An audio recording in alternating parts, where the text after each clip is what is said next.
Hello, Taurus. Welcome to the Plaid Sheep Oracle. Taurus, when I first laid out your cards, before I turned anything over, I had a thought. And it isn't, right? It's not specifically borne out in the cards. But I feel like I should say it. And I also want to say a little bit, don't be alarmed. But the thought that I had was, Taurus, you're going to move. Like, move locations. And I suppose that this might be about a job, right? That you might be switching employment. But the feeling is more of actual location. Now, maybe this is only, for a few of you that are here, and maybe it's a confirmation. And that it does tie in with what's here.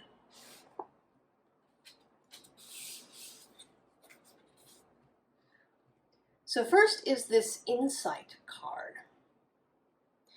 And you are not the crow, you're actually the jar. Some piece of information that's like the final piece of the puzzle. Or maybe the crucial piece of the puzzle.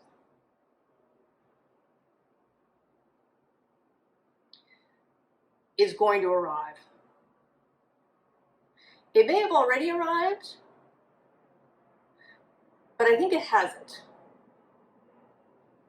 But it's imminent if it hasn't already. And the result of this is a kind of what moment. Like I see it. Suddenly, something is completely visible that wasn't before. And this brings me, I've been reading the book, The Master and His Emissary by Ian McGilchrist. And it's about the two halves of the brain. And the left-right brain thing is not, it seems to actually be important, but not in the way that pop culture and pop science kind of describes it. It's much more interesting and complex than that. But one of the aspects is that, right, so the left and right brain control opposite sides of the body. But the left brain can only see the right. And not just the right side of the body, but the right side of everything. So if you have certain kinds of injury to the brain or lesions or tumors on the right half of the body so that you only have the left, you only see the right. If you copy an image, you only copy the right half. You only see or experience the right half of your body. So you may think that this left arm belongs to somebody else. But then if that right half comes back online, you suddenly realize that this is your arm, that there is a whole world over here on the left. And it's not a gradual kind of thing, right? It's like, it's kind of an on or off thing. And that this is sort of like that. That this isn't kind of a gradual thing. You're not figuring something out. You're not, analyzing something and coming to a conclusion. It's just visible suddenly to you. Like a cloud just suddenly moving out from in front of the sun.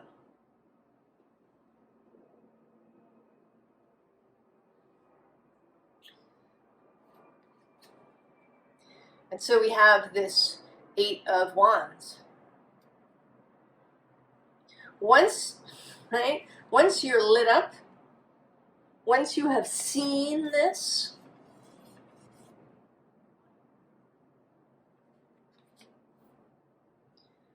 then there's going to be more that arrives. And I'm going to read a quote that didn't come right through bibliomancy, but it popped into my head. It's by W.H. Murray, who's a mountaineer, and he wrote a book called The Scottish Himalayan Expedition. Until one is committed, there is hesitancy. The moment one definitely commits oneself, then providence moves too.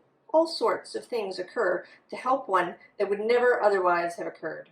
A whole stream of events raising in one's favor. Unforeseen incidents and meetings and material assistance, which no man could have dreamed would have come his way.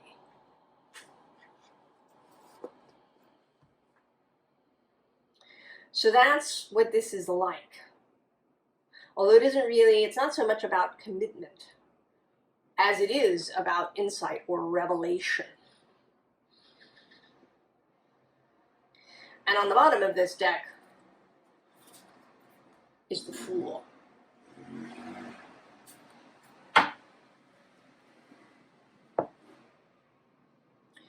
And then we have the Ace of Air. So this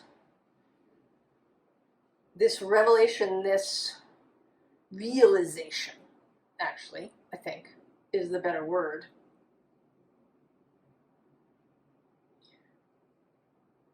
Then leads to other things. It leads to stuff coming from the outside. So maybe people start to appear, you meet someone new, people send you information, you stumble on books or workshops or some sort of information that is helpful to you. And then this is an internal thing, the new idea.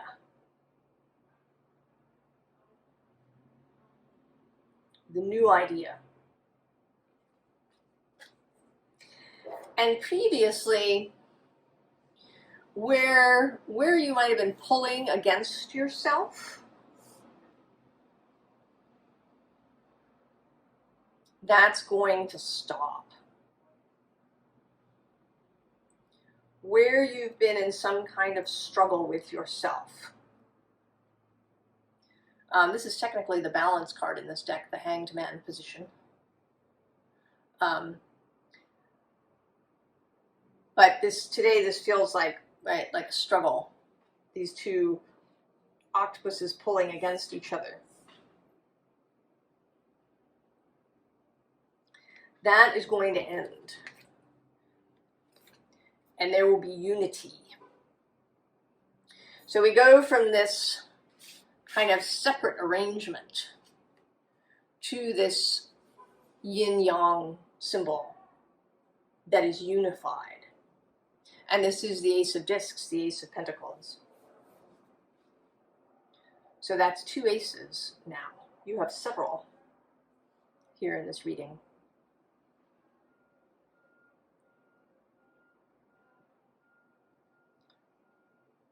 So this pulling against yourself will resolve. And then you get the Ten of Cups. Enough said about that.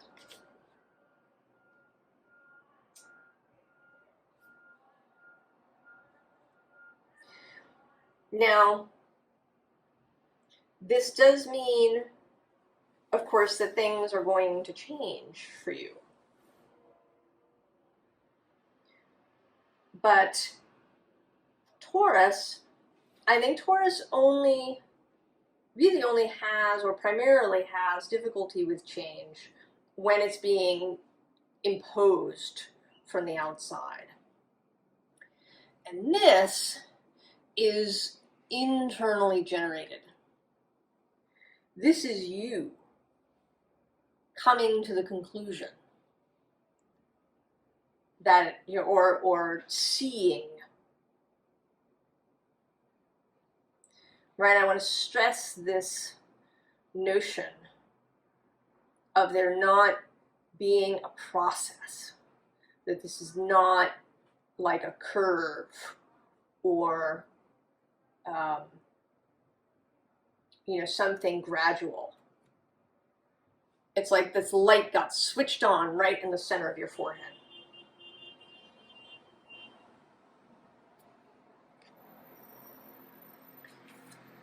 And then the Ace of Pentacles repeats, and here with this sort of fiery core. So this change, this new world, this new reality of the Ace of Pentacles is internally generated.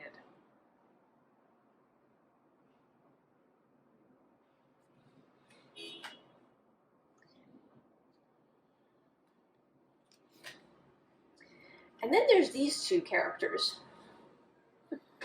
who I feel like are part of this help that's coming from outside. Right? They're watching your, right, this light come online. They've seen it flip on.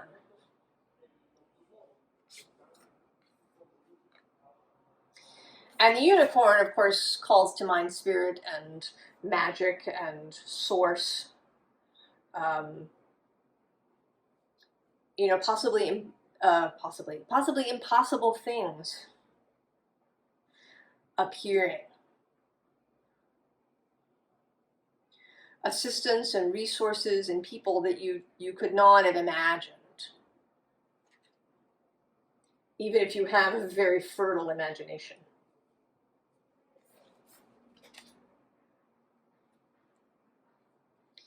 And then the peacock feels more like a person, or perhaps people, who also see. Right? You could think of them as the soul tribe, as your people. Those who also see, who will now be attracted to you, because this light has come on.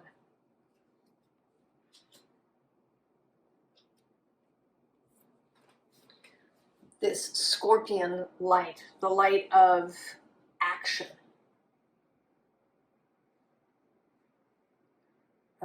This Mars energy.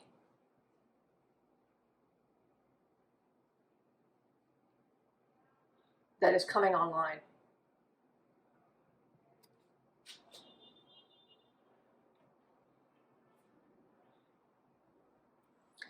So then we have time and discipline. And, this I think is a little bit about A, it's saying that it's time. But B, it's saying that there will be discipline involved moving forward. With this brain image. And especially that we're actually looking at the left side of the brain here. That even though you've had this, right, like the light has come on, you will need to be mindful about, not slipping back perhaps into analysis,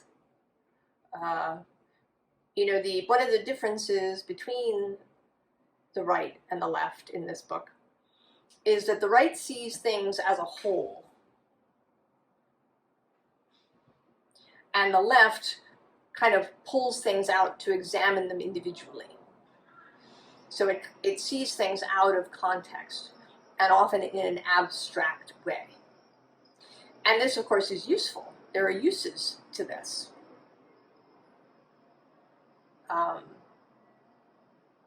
But if you end up too far in there, then you can get lost. You can end up in, you know, one of Taurus's things sometimes is to spend too much time kind of weighing things up.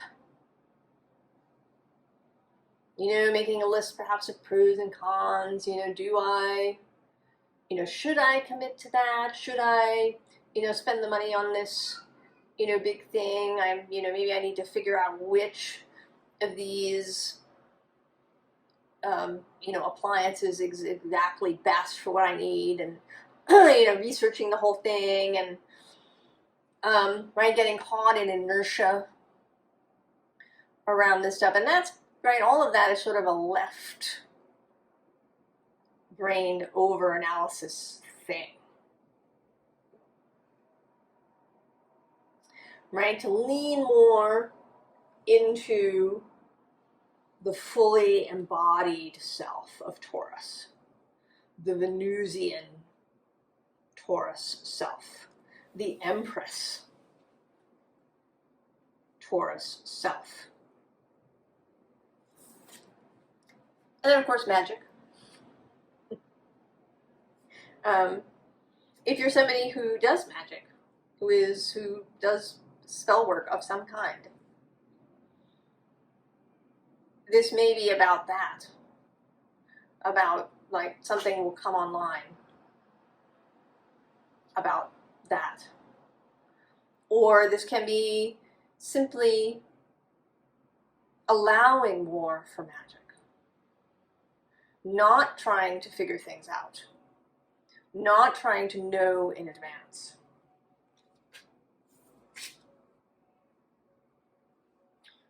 Right? Allow this depth. Allow yourself to sink into the depths when that is appropriate.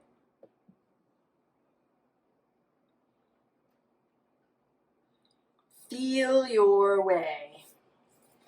And there's kind of some of that in this Ignition Fire card too. I mean, these two seem very opposite, right? This retreating into the depths and this exploding outward. I mean, it is, right, the yin yang. Attending to the balance of things as you go.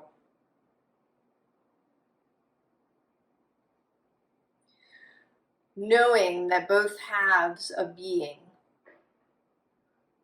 right, that both of these halves have value and purpose. And two here, right, it's both hands are involved.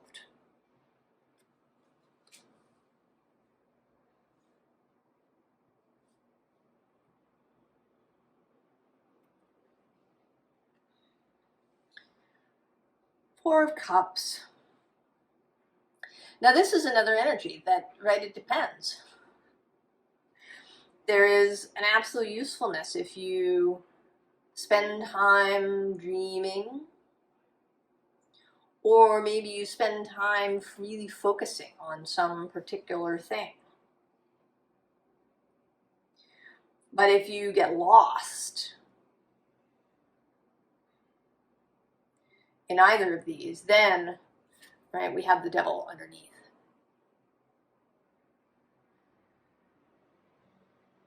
Right, that's the trap. Is too much of one thing. Right, you have this realization, this eye-opening, sudden thing.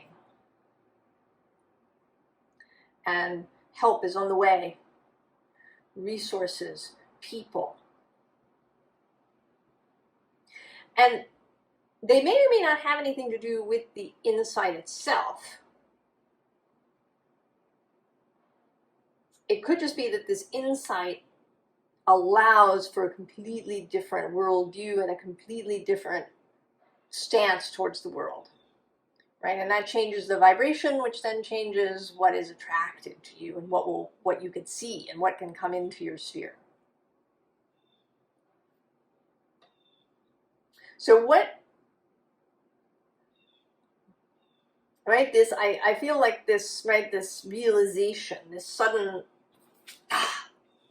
is more about,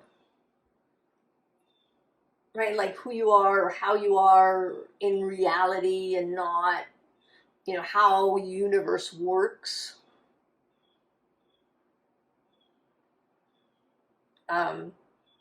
You know, like being in a room and seeing no way out, and then suddenly there's an exit that was there all along, you just couldn't see it.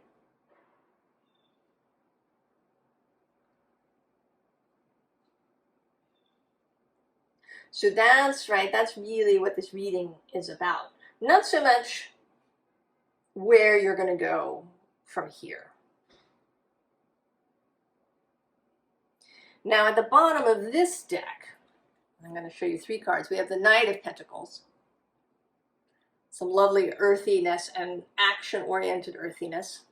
And here kind of on this dragon creature, which is a watery sort of idea. And then the Emperor, of course. And then the Magician. So much power. And the Magician in this deck, in the Waite Smith deck, the Devil and the Lovers are kind of opposites, but they have sort of the same arrangement in the image of devil or angel, and then the 2 people. In this Shadowscapes deck, it's the Devil and the Magician, who are kind of mirror images.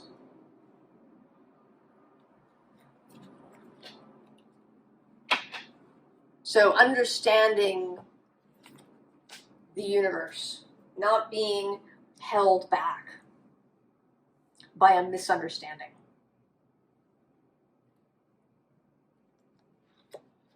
And so then you have the next ace, the 4th Ace of Cups. A whole new emotional understanding, new relationships.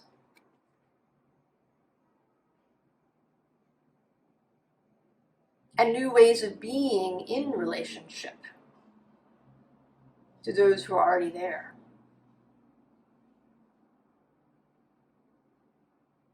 Right? You see this, and then your partner comes home and suddenly, right, it's like they're also revealed in some way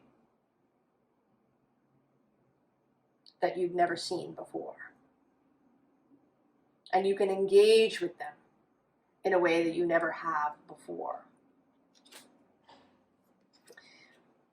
And then this is my Heavenly Host card. So all of the invisible world that is available, right, that stands ready to assist you. Right? They've just been, here. Waiting isn't quite right, but ready when this opportunity appears, when this final piece of information drops into your head and you have this. They stand ready to assist you.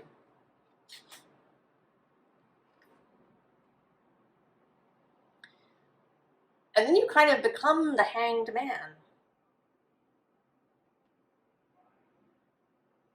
And this particularly magical Hanged Man, who's in a tree with these tree fairies, and he's got this crystal ball kind of thing, or at least that's what it seems like. Or maybe it's not, maybe it's part of the tree. Yesterday it looked like a crystal ball, and today it looks like part of the tree. The cards are like that. But he is, right, he's magical. He's in communion with the tree and the fairies and spirit, and he's not, right, he's up there by choice. He's not suspended, like really by choice, like for fun. Like he kind of, you know, he comes out of his house occasionally and climbs up the tree and just hangs there for fun. Because he's magical, right? He might actually be this magician, right? He takes off his wings and his helmet and goes out and hangs in the tree periodically. Or perhaps, I mean, all of these, I feel like these guys are all kind of different aspects, perhaps, of self. You know, maybe the emperor takes off his horn crown and goes and hangs in the trees, and it helps him to keep his balance.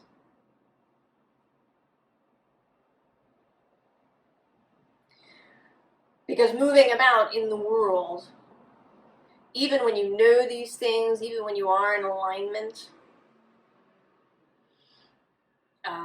you're still, right, a human being with a human body. And you can get thrown off balance, but you have this, absolutely the ability to do this perspective changing practice. So, advice, the balance card. Balance of resources, attending to your body,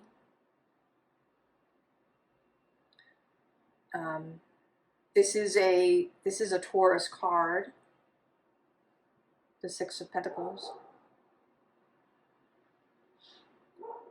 So attending to the physical aspects of life.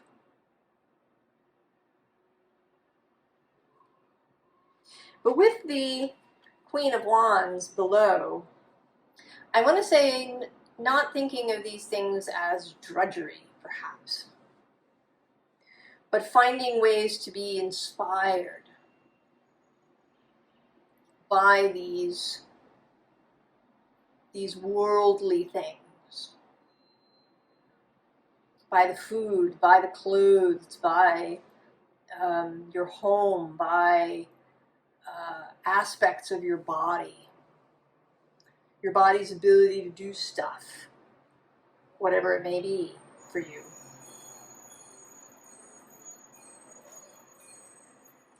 To be inspired by that. So then the advice, well, we have the Fool, and he's headed this way, away from the other three cards. And the other three cards, the first two are sort of self-explanatory. There's the Corpse, there's the Strife, the unnecessary strife, the unnecessary competition and conflict. And then the third card is sort of interesting. The King of Cups. And I think there's two things here that you're moving away from. One is perhaps a tendency to make yourself an island. Because he's here on his platform in the middle of the ocean. So if you have any sort of tendencies, habitual tendencies perhaps, to isolate yourself, to I'll do it all myself, which is kind of a Taurus thing in my experience.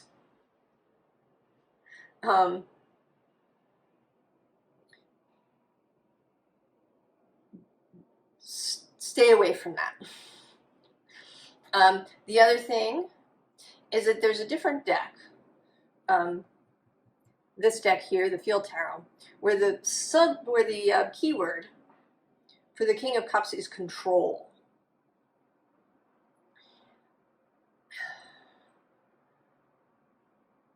And over control. An excess of stoicism, keeping a stiff upper lip. Soldiering on, making do.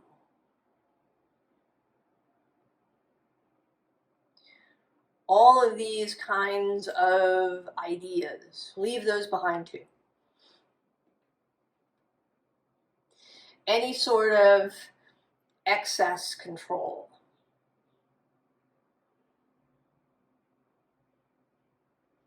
You know, I think that when the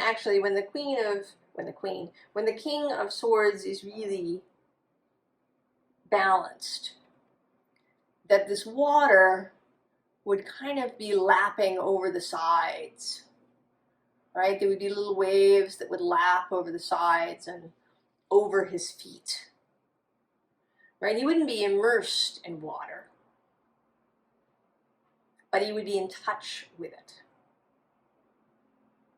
So no isolating, no pushing your emotions down, no kind of soldiering on, pushing through, pressing on, all of these kinds of phrases. Persevering, none of this sort of heavy loaded kind of imagery. You're leaving that behind. Moving into balance, moving into collaboration. At the bottom of this deck is the Three of Pentacles.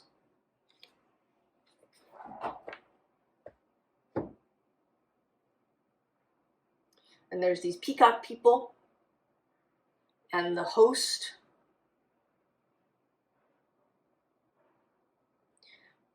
So I wish I could tell you, Taurus, because I kind of, right, I have a lot of Taurus, so I'm hoping that this reading is also for me. I don't know what this is. And maybe it's different for each of you, what it is that's going to just turn the lights on suddenly for you.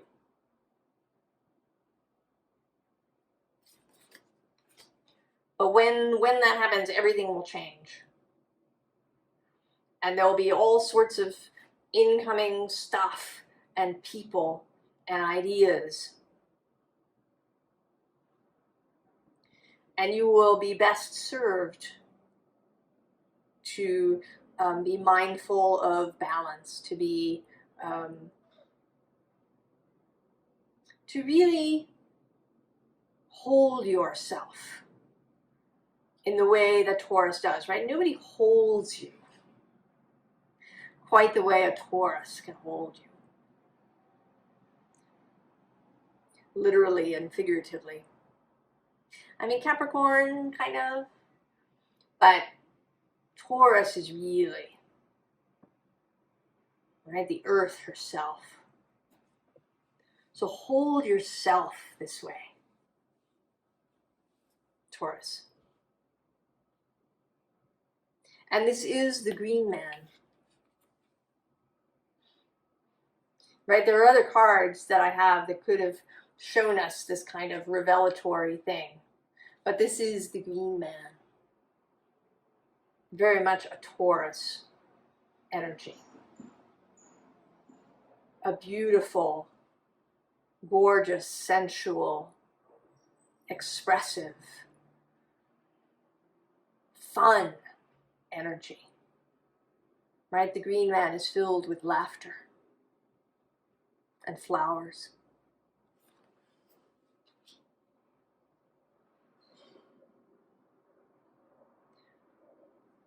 So if you do know what this is, do stick it in the comments. I would love to know what your realization was. And we're going to see where everybody goes from here.